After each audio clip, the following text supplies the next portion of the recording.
Film शुरू होती है और हम जंगल में एक बच्ची को देखते हैं जिसका नाम वीरा था। वो अपने डॉग को ढूंढ रही थी और तभी वो कुछ देखकर चौंक जाती है। जब उसकी मॉम आई तो वीरा की गोद में उसका डॉग था, उसके अंदर चाकू घुसा हुआ था। वो अपनी मॉम को कहती है कि मॉम, इसने रोना बंद कर दिया है, यानी उसके डॉग की मौत हो गई थी। अब वीरा की मॉम एक दिमागी डॉक्टर को बुलाती है। वो वीरा को एक डॉग वाला खिलौना देकर कहता है, ये लो, अपने डॉग से खेल लो। तो वीरा कहती है, मेरा डॉग मर चुका है, मैं कैसे खेलूं भला। असल में डॉग की मौत का वीरा को बहुत सदमा था, जिस वजह से उसका इस डॉक्टर से इलाज हो रहा था, क्योंकि उसने सबसे बात करना ही छोड़ दी थी और डॉक्टर के इलाज से वो बेहतर होती जा रही थी, बात भी करने लगी है। इसके बाद हम देखते हैं कि वीरा अपनी मॉम के साथ गाड़ी में बैठकर कहीं जा रही है। उसकी मॉम का नाम ओल्गा था। ये दोनों एक घर के पास आकर रुकती हैं, जो ओल्गा ने हाल ही में खरीदा है, क्योंकि ओल्गा का डिवोर्स हो गया है और वो अपने बेटे वीरा के साथ इस घर में रहने आई है। वीरा को घर काफी पसंद आया। ओल्गा अपने एक्स हस्बैंड, जिसका नाम विक्टर था, उसे मैसेज करके कहती है कि हम नए घर में आ गए हैं जो हम दोनों को बहुत पसंद आया है। वीरा भी नॉर्मल हो रही है और इस तरह वो अपने हस्बैंड को खबर करती रहती है। जैसे ही रात हुई, लाइट्स टिमटिमाने लगती है, पर इस पर ओल्गा का ध्यान नहीं गया और वो वीरा को उसके कमरे में सुलाने चली गई। फिर जब वो अपने कमरे में जा रही थी तो एटिक का दरवाजा खुला हुआ देखती है, जो हालांकि पहले बंद था। तब हैरान होकर वो चेक करने गई। एटिक खाली था, बस वहाँ एक बॉक्स पड़ा हुआ था। ये बॉक्स भी ओल्गा ने पहले वहाँ नहीं देखा था, इसलिए वो इसे खोलकर देखती है, जिसके अंदर एक डायरी और बहुत सारी छोटी छोटी चीजें पड़ी हुई थी। इसी के साथ उसे नीचे से आवाज आने लगी। वो सोचते है ये वीरा होगी जो नींद से जाग गई है और ऊपर मेरे पास आ रही होगी। पर जैसे वो उठी, उसे ऐसा महसूस होता है जैसे कोई परछाई मेरे पास से गुजरी है। पर उसने सोचा ये मेरा वहम होगा, मेरी ही परछाई होगी जिससे मैं घबरा रही हूँ। इस चीज पर वो ज्यादा ध्यान ना देते हुए अपने कमरे में सोने के लिए चली जाती है। अगली सुबह उसने एजेंसी को मैसेज किया, कहती है कि आपने तो कहा था कि पूरा घर खाली है, पर एटिक में बॉक्स है जिसके अंदर डायरी और कुछ सामान है, जरा पता लगवाइए कि वो किसका है। फिर आज विक्टर था, जहाँ विक्टर वीरा को लेने आया हुआ था, क्योंकि कोर्ट के मुताबिक वीरा बाकी दिन अपनी मॉम के साथ रहेगी, जबकि वीकेंड पर डैड के साथ। तो वीरा भी खुशी से अपना सामान पैक करके आ जाती है जाने के लिए, क्योंकि उसके डैड ने वादा किया था कि वो उसी घोड़े की सवारी करवाएगा। लेकिन अब विक्टर ये कह देता है कि बेटा, पहले हम मेरी दोस्त के साथ कुछ टाइम गुजारेंगे और फिर घोड़ सवारी के लिए जाएंगे। ये सुनकर तो वीरा को गुस्सा आ गया। वो कहती है, फिर तो मैं नहीं जाने वाली आपके साथ, अपनी माँ के साथ ही रहूंगी, क्योंकि उसे अपने डैड की दोस्त से बहुत नफरत होती है। और ओल्गा उसे मना लेती है कि चले जाओ बेटा, कुछ देर की बात है, उससे मिल लो, ये सारा दिन अपने पापा के साथ ही रहना। वीरा मान गई और जब वो दोनों चले गए, ओल्गा अपना ऑफिस सेट करने में लग जाती है। पर अचानक उसे जोरों का सर दर्द होने लगा। ऐसा लग रहा था जैसे कमरे का रूप भी बदल रहा हो। इस जगह को लेकर उसे अजीबोगरीब ख्याल भी आने लगे, पर कुछ भी समझने से पहले उसके फोन की बेल बज गई और उसका सर दर्द भी ठीक हो गया। कॉल एजेंसी वालों की थी। वो कहते हैं, जी हमने घर के पिछले मालिक से पता करवाया है, उसका कहना है कि एटिक में तो हमारा कोई बॉक्स नहीं था। ये सुनकर ओल्गा सोच भी पड़ जाती है, तो फिर किसका है वो बॉक्स। एक बार फिर वो बॉक्स चेक करने, उसके अंदर जो डायरी थी उसे निकाल कर पढ़ने लगती है। डायरी की सफे पढ़ के वो थोड़ा घबरा जाती है, क्योंकि ये किसी पागल कातिल की डायरी थी, जिसने अपने कत्ल की सारी डिटेल्स काफी बारीकी से लिखी हुई थी कि वो अपने शिकार को कैसे तर पाता है और फिर मारता है सब कुछ। ओल्गा ने सोचा, नहीं, ये बॉक्स अब एक सेकंड भी मेरे घर नहीं रहेगा। ये सोचकर वो बॉक्स को घर से बाहर कचरे के पास रख देती है। फिर वो एटिक की सफाई करने दी, पर ये देखकर उसे झटका लगा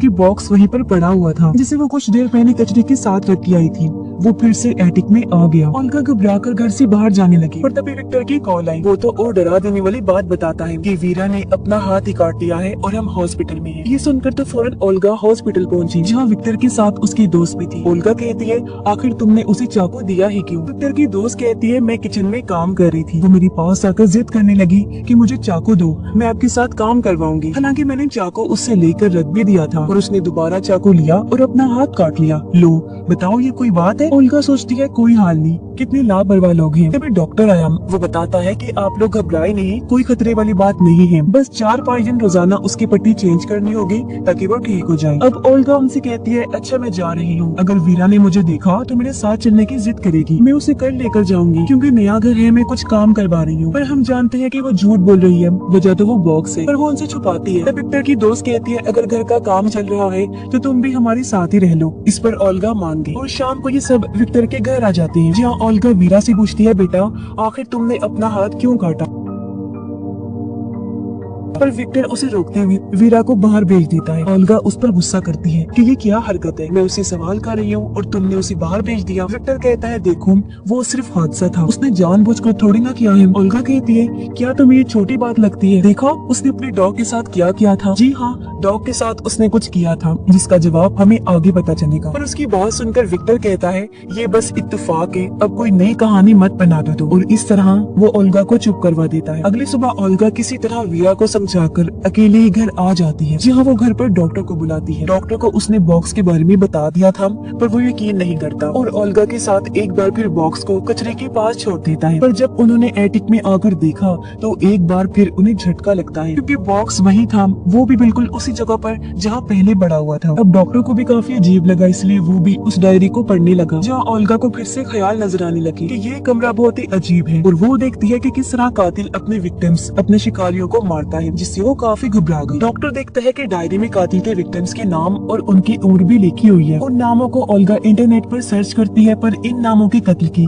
कोई भी न्यूज उसे नहीं मिलती। इसलिए ओल्गा कहती है हो सकता है ये सारे कत्ल जो डायरी में लिखे गए हैं वो सिर्फ ख्याल हो। जब डॉक्टर कहता है कि कत्ल करने की जो टाइमिंग्स लिखी गई हैं और जो डिटेल्स हैं उन्हें देखकर लग नहीं रहा कि ये ख्याल है। जैसे कि एक विक्टिम को जब मारा तो उसे 6:45 पर होश आया, लेकिन फिर 7:45 पर उसकी मौत भी हो गई। बॉक्स में से उन्हें एक इयररिंग्स की जोड़ी मिलती है जो कुछ पुरानी लग रही थी। और इन सारी चीजों से ओल्गा काफी परेशान हो जाती है, क्योंकि उसने अपने सारे जमा किए हुए पैसे घर पर लगा दिए थे। इसीलिए वो सोचती है सब कुछ बेकार में चला गया। उसे समझ नहीं आ रही थी मैं अब क्या करूं। अगले दिन भी ये दोनों डायरी को देख रही थी, जहाँ एक औरत का स्केच बना हुआ था जिसकी शक्ल काफी हद तक ओल्गा से मिल रही थी, लेकिन उसके माथे पर बस चोट के निशान थे। तब डॉक्टर कहता है मेरी एक दोस्त है जो राइटिंग एक्सपर्ट है, वो ये डायरी देखकर पागल कातिल के बारे में सब कुछ बता सकती है, और ये भी क्या जो इसमें लिखा है वो कातिल नहीं लिखा है, साथ ही और भी कई सारी बातें। तभी विक्टर वीरा को घर छोड़ने आता है, और जब डॉक्टर वीरा के हाथ पर पट्टी बंदी देखता है तो उसने पूछा बेटा ये तुम्हारे हाथ पर क्या हुआ है। वीरा जवाब देती है कुछ खास नहीं, बस छोटा सा एक्सीडेंट हुआ था। इतना बोलकर वो अपने कमरे में चली जाती है, जहाँ ओल्गा उसे सुला देती है। अगली सुबह ओल्गा वीरा के बैग में अजीब सी ड्राइंग देखती है, जहाँ उसने अपना हाथ काटा हुआ था, उसका खून बह रहा था और हाथ में चाकू था, यानी अपने हाथ से वाला पूरा स्केच उसने बनाया हुआ था। ये देखकर ओल्गा उस दिन के बारे में याद करती है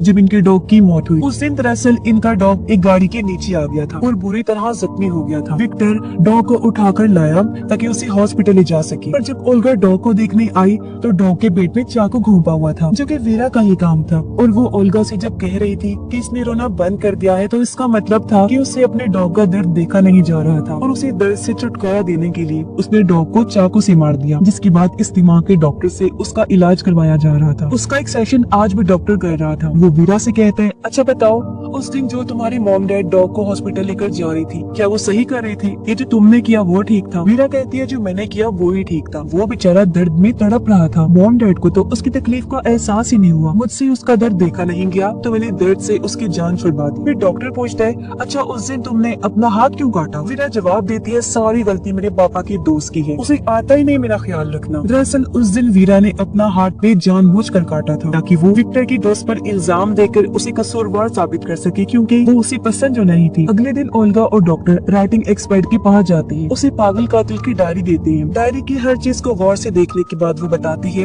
कि इस डायरी को 3 हिस्सों में बांटा जा सकता है। पहले 2 जो विक्टिम्स हैं उन पर जुल्म करने की, उन्हें मारने की पूरी डिटेल्स लिखी हुई है, लेकिन जो तीसरा विक्टिम है जिसका नाम मार्टिन है, उसे शायद अभी कातिल ने मारना शुरू किया हो, क्योंकि उसकी कत्ल की कोई डिटेल नहीं लिखी हुई। हो सकता है अभी कातिल ने उसे ना मारा हो। और हाँ, इन तीनों विक्टिम्स के अलावा डायरी में चौथे विक्टिम के होने के चांसेस भी नजर आ रहे हैं, जिसके बारे में कातिल ने साफ साफ तो नहीं लिखा, जैसे कि उसका नाम क्या है और बाकी डिटेल्स, बस उस अनजान विक्टिम का बार बार जिक्र हुआ है। हो सकता है वो चौथा वाला विक्टिम ही पहला हो, जिसके बारे में कातिल को इसलिए याद नहीं क्योंकि उसका कत्ल उसने बचपन में किया होगा। वैसे जो भी है, वो कातिल लड़की काफी डिप्रेशन में लगी मुझे, उसके अंदर बहुत तकलीफ और बहुत गुस्सा भरा हुआ था।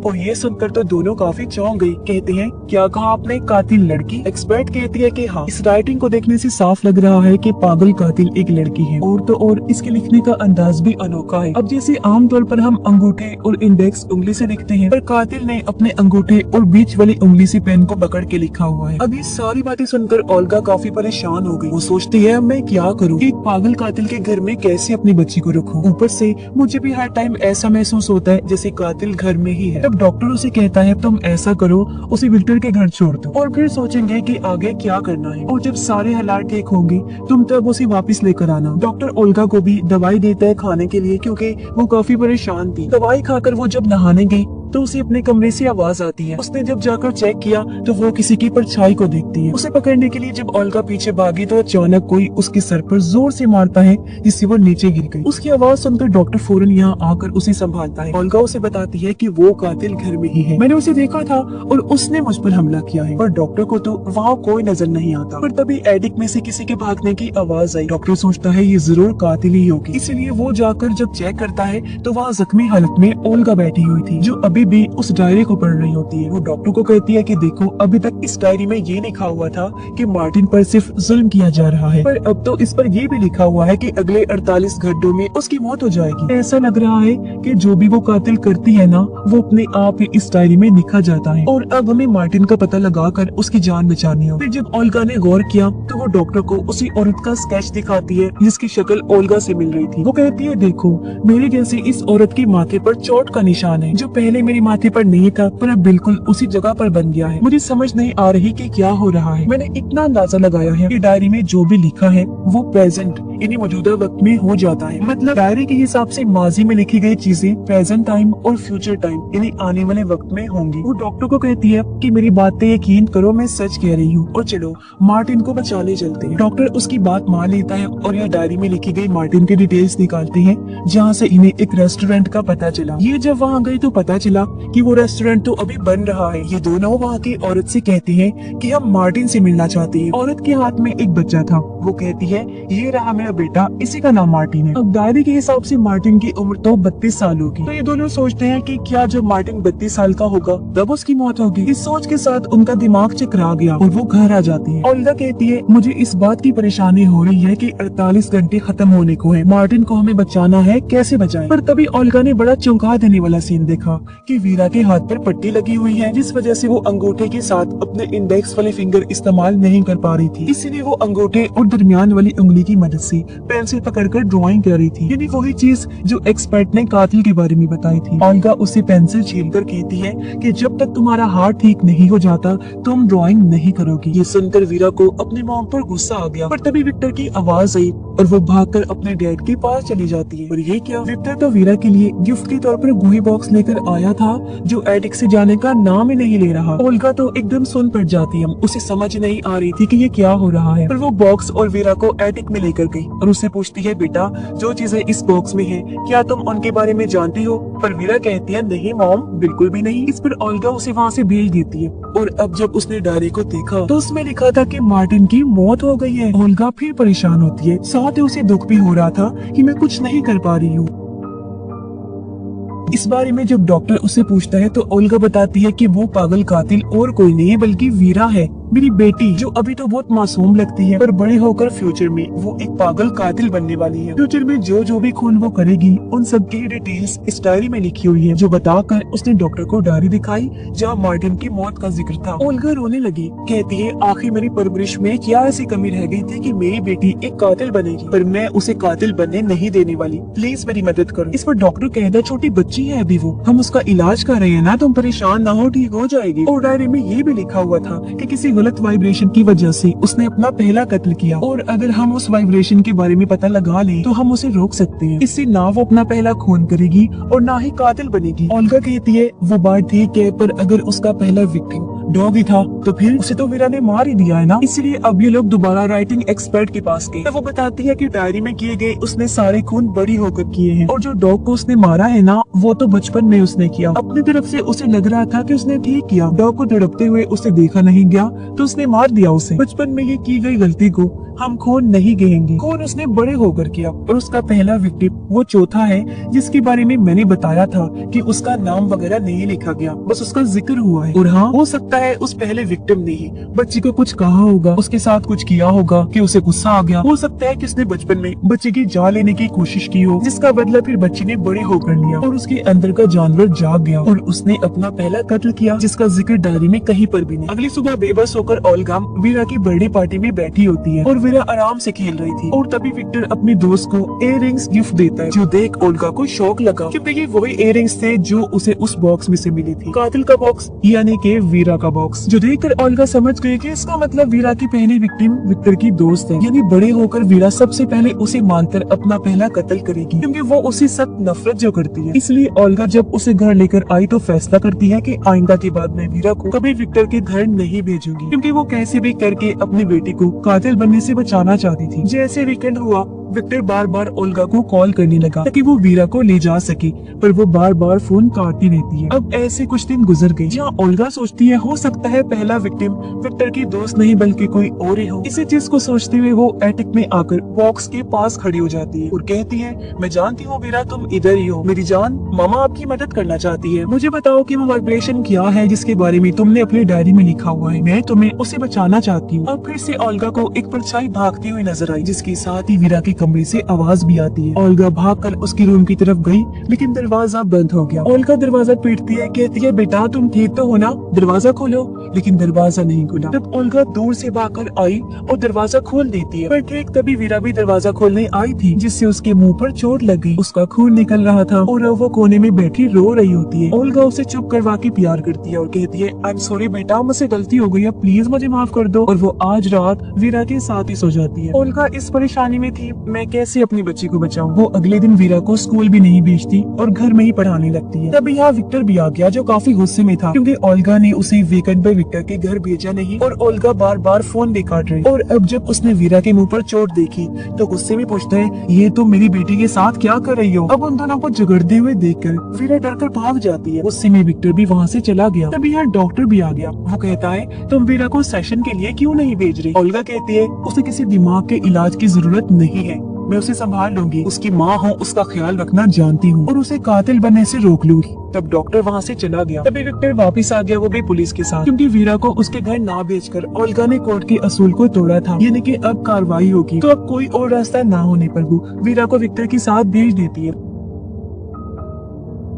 रात को जब वो लोग खाना खा रहे थे तो विक्टर की दोस्त उसे कहती है, बेटा हम कल घूमने जाएंगे। तो वीरा बड़े गुस्से में उसके मुंह पर ही कह देती है कि नहीं, मैं आपके साथ कहीं नहीं जाऊंगी क्योंकि आप मेरे डैड की दोस्त हैं, मेरी माँ नहीं। समझ आ गई। ये सुनकर विक्टर को गुस्सा आ गया और वो वीरा को डांट देता है। तब वीरा भी गुस्से में वहाँ से चली गई। उधर ओल्गा और डॉक्टर ये सोच कर परेशान हो रहे थे कि आखिर वो वाइब्रेशन क्या होगी जो वीरा को कत्ल करने पर उकसाएगी। उसकी जिंदगी में ऐसा क्या होगा कि उसकी पूरी जिंदगी ही पलटने वाली है। अब अचानक हर चीज हिलने लगी। इन्हें लगा कि शायद अर्थक्वेक आया है, यानी ज़ल्ज़ला। इनके साथ उधर विक्टर का घर भी हिल जाता है। तब विक्टर उसकी दोस्त भागकर वीरा के कमरे में आए ताकि उसे अपने साथ लेकर बाहर जा सके, पर वो मना कर देती है। कुछ देर बाद जब अर्थक्वेक रुका तो ओल्गा डॉक्टर से कहती है, कहीं यही वो वाइब्रेशन तो नहीं जिससे वीरा कातिल बन जाएगी। इसी सोच के साथ दोनों विक्टर के घर जाने लगी, पर रास्ते में अर्थक्वेक की वजह से काफी बड़ा पेड़ गिरा हुआ था। इन यहाँ फंस गए थे। उधर जब विक्टर और उसकी दोस्त सो रहे थे तो तभी चुपके से उनके कमरे में वीरा आई जिसने हाथ में कैंची पकड़ी हुई थी। अब विक्टर ने अपनी दोस्त को जो इयररिंग्स दिए थे वीरा वो उठा लेती है, यानी कि ये इयररिंग्स इस तरह उस बॉक्स में आई थी। अब लग रहा था कि कैंची से वो उसका गला काट देगी, लेकिन बदला लेने के लिए वो बस उसके बाल काट देती है। फिर अचानक विक्टर की दोस्त की चौंक कर आँख खुल जाती है। वो बौखलाते हुए उठ गई। तब विक्टर वीरा को बाहर लेकर गया,